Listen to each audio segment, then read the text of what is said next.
Break ಆದಮೇಲೆ ಗೆಳತಿ ಕಾರ್ಯಕ್ರಮಕ್ಕೆ ಮತ್ತೆ ಸ್ವಾಗತ. ಕೌನ್ಸಿಲಿಂಗ್ ವಿಚಾರವಾಗಿ ನಾವು ಮಾತನಾಡ್ತಾ ಇದ್ವಿ. ಸೊ ಯಾರು ಬೇಕಾದರೂ ಕೌನ್ಸಿಲಿಂಗ್ ಮಾಡಬಹುದು ಮನೆಯಲ್ಲಿ, ಯಾರು ಬೇಕಾದರೂ ಕೌನ್ಸಿಲರ್ ಆಗ್ಬೋದು ಅಂತ ಹೇಳಿದ್ರಿ ನೀವು. ಸೊ ಯಾವ ರೀತಿ ಅಂತ ಹೇಳ್ತೀರಾ? ಈ ಸಾಮಾನ್ಯವಾಗಿ ಕೌನ್ಸಿಲಿಂಗ್ ಅಂತ ಅನ್ನೋದು ಒಬ್ಬ ವ್ಯಕ್ತಿಗೆ ಅಡ್ವೈಸ್ ಮಾಡೋದಲ್ಲ, ಇದು ತುಂಬ ಮಿಸ್ಅಂಡರ್ಸ್ಟುಡ್ ಆಗಿ ಹೋಗ್ಬಿಟ್ಟಿದೆ. ಕೌನ್ಸಿಲರ್ ಹತ್ರ ಹೋಗ್ಬಿಟ್ರೆ ಅವ್ರು ನಮ್ಗೆ ಏನೋ ಒಂದು ಸಮಾಧಾನವನ್ನು ತಿಳಿಸ್ಕೊಟ್ಬಿಡ್ತಾರೆ ಅನ್ನೋದು ತುಂಬ ಒಂದು ಮಿಸ್ಅಂಡರ್ಸ್ಟುಡ್ ಥಿಂಗ್. ಈಗ ನಾನು ಹೇಳಿದಾಗೆ ಮನೆಯಲ್ಲೇ ಯಾರು ಬೇಕಾದ್ರೂ ಕೌನ್ಸಿಲಿಂಗ್ ಮಾಡ್ಬೋದು ಅಂತಂದರೆ ವ್ಯಕ್ತಿಗೆ ಸಂಪೂರ್ಣವಾಗಿ ಮಾತಾಡುವಂತಹ ಒಂದು ವಾತಾವರಣ ಕ್ರಿಯೇಟ್ ಮಾಡಿ ಅವರಲ್ಲಿ ಸುಪ್ತವಾಗಿ ಅಡಗಿರುವಂತಹ ಫೀಲಿಂಗ್ಸ್ನ ಹೇಳ್ಕೊಡೋದಕ್ಕೆ ನಾವು ಅನುವು ಮಾಡಿಕೊಡೋದೇ ಕೌನ್ಸಿಲಿಂಗ್ ಆಗಿಬಿಡುತ್ತೆ ಮನೆಯಲ್ಲಿ. ಇದಕ್ಕಿಂತ ಹೆಚ್ಚಿಗೆ ಮಾಡೋಕ್ಕೆ ಹೋದರೆ ನಾನು ಕೂಡ ಮಗು ಜೊತೆಗೆ ಎಮೋಷನಲಿ ಅಟ್ಯಾಚ್ಡ್, ನನ್ನ ಎಮೋಷನ್ಸ್ ಕೂಡ ಮಗು ಜೊತೆಗೆ ಮಿಕ್ಸ್ ಆಗಿ ಅದು ಹೆಚ್ಚಿಗೆ ತೊಂದರೆ ಬರುವಂಥ ಸಾಧ್ಯತೆ ಇದೆ. ಅದನ್ನು ಕೂಡ ಮೀರಿ ನನ್ನ ಎಮೋಷನ್ಸ್ನ ಮಗುವಿನ ಭಾವನೆಗಳ ಜೊತೆ ಮಿಕ್ಸ್ ಮಾಡದೆ ನಾನು ನೋಡ್ತೀನಿ ಅನ್ನೋ ಒಂದು ಧೈರ್ಯ ಇದ್ದರೆ ಮಾತ್ರ ಪೇರೆಂಟ್ಸ್ ಆಗಲಿ, ಫ್ರೆಂಡ್ಸ್ ಆಗಲಿ, ಅಥವಾ ಅವರ ರಿಲೇಟಿವ್ಸ್ ಆಗಲಿ, ಕಸಿನ್ಸ್ ಆಗಲಿ, ಯಾರು ಬೇಕಾದರೂ ವ್ಯಕ್ತಿ ಜೊತೆ ಮಾತಾಡಬಹುದು. ಇಲ್ಲ ಅಂತಂದರೆ ನಮ್ಮಿಂದ ಬೇರೆ ಮೂರನೇ ವ್ಯಕ್ತಿ, ನಮ್ಮ ಎಮೋಷನ್ಸಿಗೆ ಒಳಗಾಗದೆ ನಿಂತ್ಕೊಳ್ಳುವಂತಹ ಮೂರನೇ ವ್ಯಕ್ತಿ ಹತ್ರ ಹೋದರೆ ಅದು ಬಹಳ ಸೂಕ್ತ ಅಂತ ಹೇಳ್ತೇನೆ. ಓಕೆ, ನಾನು ಇವಾಗ ಬುದ್ಧಿವಂತ ಮಕ್ಕಳ ಬಗ್ಗೆನೂ ಕೂಡ ಮಾತಾಡಬೇಕಾಗತ್ತೆ. ಸೊ ನಾವು ಇವಾಗ ಡಲ್ ಸ್ಟೂಡೆಂಟ್ಸನ್ನು ಹೊರತುಪಡಿಸಿದ್ರೆ ಇತ್ತೀಚೆಗೆ ಡಿಸ್ಟಿಂಕ್ಷನ್ ತೆಗೆಯುವಂಥ ಮಕ್ಕಳು ಫಸ್ಟ್ ಕ್ಲಾಸ್ ಬಂದುಬಿಟ್ರೆ ನನಗೆ ಡಿಸ್ಟಿಂಕ್ಷನ್ ಬರಲಿಲ್ಲ ಅಂತ ಟೆನ್ಷನ್ ಆಗೋದು. ಸೊ ನಾನು 95 ಬಂದರೂ ಕೂಡ ನನಗೆ 99 ಬರಬೇಕಾಗಿತ್ತು, 99 ಬರಲಿಲ್ಲ. ಸೊ ಈ ಥರದ ಪ್ರಕರಣಗಳನ್ನ ನಾವು ತುಂಬ ನೋಡ್ತಿದ್ದೀವಿ. ಸೊ ಅಂಥ ಮಕ್ಕಳಿಗೆ ನೀವೇನು ಹೇಳೋಕ್ಕೆ ಇಷ್ಟಪಡ್ತೀರಿ? ಈ ಪ್ರಾಬ್ಲಮ್ ಏನಾಗ್ತಾ ಇದೆ ಅಂತಂದರೆ ಹುಟ್ಟಿದಾಗಿಂದ ಕೂಡ ನಾವು ಮಕ್ಕಳಿಗೆ ಅಕ್ಸೆಪ್ಟಿಂಗ್ ಫೇಲ್ಯೂರ್ ಕಲಿಸ್ಕೊಟ್ಟಿಲ್ಲ. ಪ್ರತಿ ಸತಿನೂ ಕೂಡ ನೀನು ಗೆಲ್ಲಬೇಕು, ನೀನು ಗೆಲ್ಲೋ ಕುದುರೆ ಅಂತ ಒಂದು ಸ್ಪ್ರಿಂಟಿಂಗ್ ದ ಮ್ಯಾರಥಾನ್ ಅಂತ ಹೇಳ್ತೀವಿ, ಒಂದು ಓಡೋ ಕುದುರೆಯಾಗಿ ಮಾಡಿಸ್ಬಿಡ್ತೀವಿ ಅದನ್ನು. ಸೊ ಎಲ್ಲೋ ಅಕಸ್ಮಾತ್ ನಾನು ಎಡುತ್ತೀವಿ, ಏನೋ ಒಂದು ತೊಂದರೆ ನನ್ನಲ್ಲಾಗುತ್ತೆ.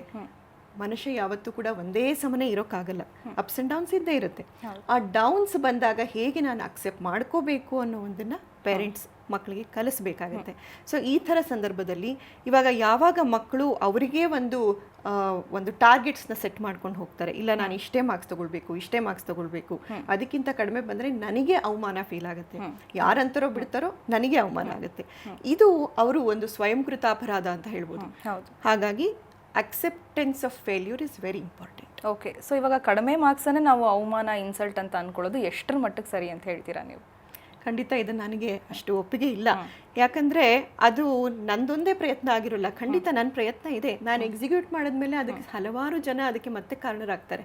ಆ ಪೇಪರ್ ಹಲವಾರು ಜನ ಕೈಲಿ ಹೋಗುತ್ತೆ, ಒಬ್ಬರೇ ಒಂದು ಪೇಪರ್ನ ಕರೆಕ್ಷನ್ ಮಾಡ್ತಾರೆ ಅಂತ ಇಲ್ಲ, ಅದು 3-4 ಜನದ ಕೈಲಿ ಹೋಗೋ ಚಾನ್ಸಸ್ಸು ಇರುತ್ತೆ.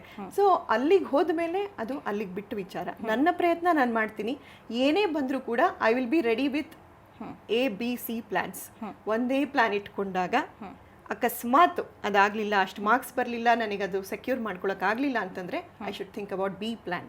B ಆಗಲಿಲ್ವಾ C ಪ್ಲ್ಯಾನ್, ಹಾಗೆ be ready with everything. So be prepared ಅಂತ. Okay, exactly. ಈಗ ಅಫ್ಕೋರ್ಸ್ ಅನುತ್ತೀರ್ಣರಾದ ಮಕ್ಕಳು ಕೂಡ ಒಂದು ಚಾನ್ಸ್ ಅಂತ ಇರುತ್ತೆ. ಇನ್ಫ್ಯಾಕ್ಟ್ ಅವ್ರು ಮತ್ತೆ ಪ್ರಿಪೇರ್ ಆಗಿ ಚೆನ್ನಾಗಿ ಎಕ್ಸಾಮ್ ಬರೆದು ಒಳ್ಳೆ ಮಾರ್ಕ್ಸ್ ತೆಗೆಯುವಂಥ ಅವಕಾಶ ಇರುತ್ತೆ.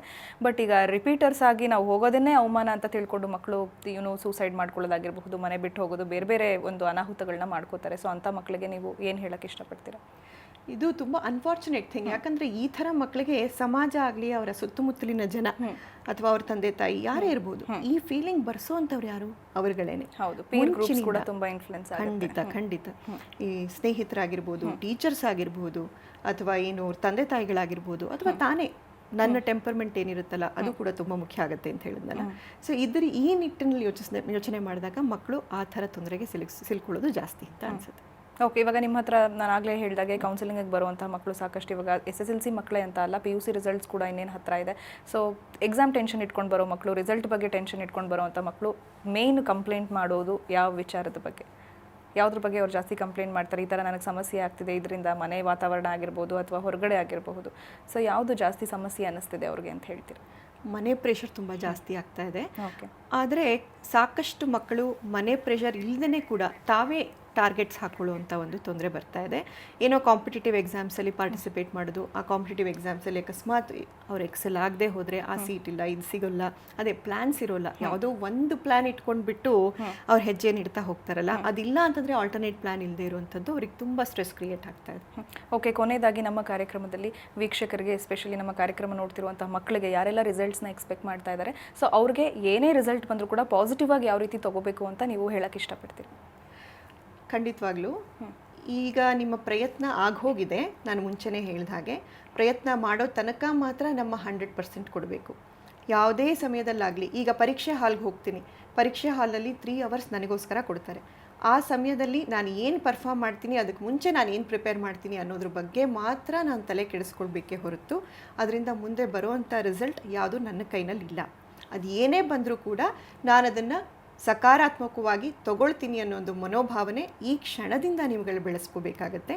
ಯಾಕಂದರೆ ಅದು ನಿಮ್ಮ ಒಳಿತಿಗಾಗಿ, ಹಾಗೆ ನಿಮ್ಮ ಸುತ್ತಮುತ್ತಲಿನವರ ಒಳಿತಿಗಾಗಿ. ಅಕಸ್ಮಾತು ಇದು ನನ್ನ ಒಂದು ಫೇಲ್ಯೂರ್ ಅಂತ ನೀವು ಅನ್ಕೊಂಡ್ಬಿಟ್ರೆ ಅದು ತುಂಬ ತಪ್ಪಾಗುತ್ತೆ. ಯಾಕಂದರೆ ಯಾವಾಗಲೂ ಜೀವನದಲ್ಲಿ ಒಂದು ಬಿಗ್ ಪಿಕ್ಚರ್ ಅಂತ ನಾವು ಹೇಳ್ತೀವಿ.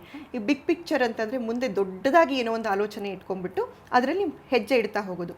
ಈ SSLC ಪರೀಕ್ಷೆ ಆಗಿರಲಿ ಅಥವಾ PUC ಪರೀಕ್ಷೆ ಆಗಿರಲಿ, ಇದೆಲ್ಲ ಸಣ್ಣ ಸಣ್ಣ ಒಂದು ಮೈಲಿಗಲ್ಲುಗಳು.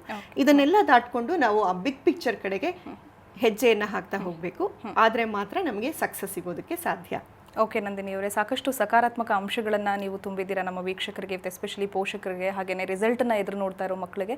ಸೊ ಇದರಿಂದ ಖಂಡಿತವಾಗ್ಲೂ ಅವ್ರಿಗೆ ಹೆಲ್ಪ್ ಆಗುತ್ತೆ ಅಂತ ನಾವು ಕೂಡ ಭಾವಿಸ್ತೀವಿ. ಧನ್ಯವಾದ ನಿಮಗೆ. ನಮಸ್ಕಾರ. ಓಕೆ, ರಿಸಲ್ಟನ್ನು ಎದುರು ನೋಡ್ತಾ ಇರುವಂಥ ಮಕ್ಕಳೇ, ಕೇವಲ ಮಾರ್ಕ್ಸ್ ಮಾತ್ರ ನಮ್ಮ ಬದುಕನ್ನು ಕಟ್ಕೊಡೋದಿಲ್ಲ. ನಿಮ್ಮ ಪ್ರಯತ್ನವನ್ನು ನೀವು ಮಾಡಿದ್ದೀರಾ, ಆದರೆ ರಿಸಲ್ಟನ್ನು ನೀವು ಪಾಸಿಟಿವ್ ಆಗಿ ಸ್ವೀಕರಿಸಿ ಅಂತ ನಮ್ಮ ಕಾರ್ಯಕ್ರಮದ ಮೂಲಕ ಹೇಳ್ತಾ ಈ ಕಾರ್ಯಕ್ರಮವನ್ನು ಮುಗಿಸ್ತಾ ಇದ್ದೀವಿ. ಮುಂದಿನ ಸಂಚಿಕೆಯಲ್ಲಿ ಮತ್ತೊಂದು ವಿಶೇಷತೆಯೊಂದಿಗೆ ನಿಮ್ಮನ್ನು ಭೇಟಿಯಾಗ್ತೀನಿ. ಈಗ ಮನೆ ಮದ್ದು ಕಾರ್ಯಕ್ರಮ ಪ್ರಸಾರ ಆಗುತ್ತೆ. ನೋಡ್ತಾ ಇರಿ ಸರಳ ಜೀವನ. ಇದು ಮನುಕುಲದ ಒಳಿತಿಗಾಗಿ.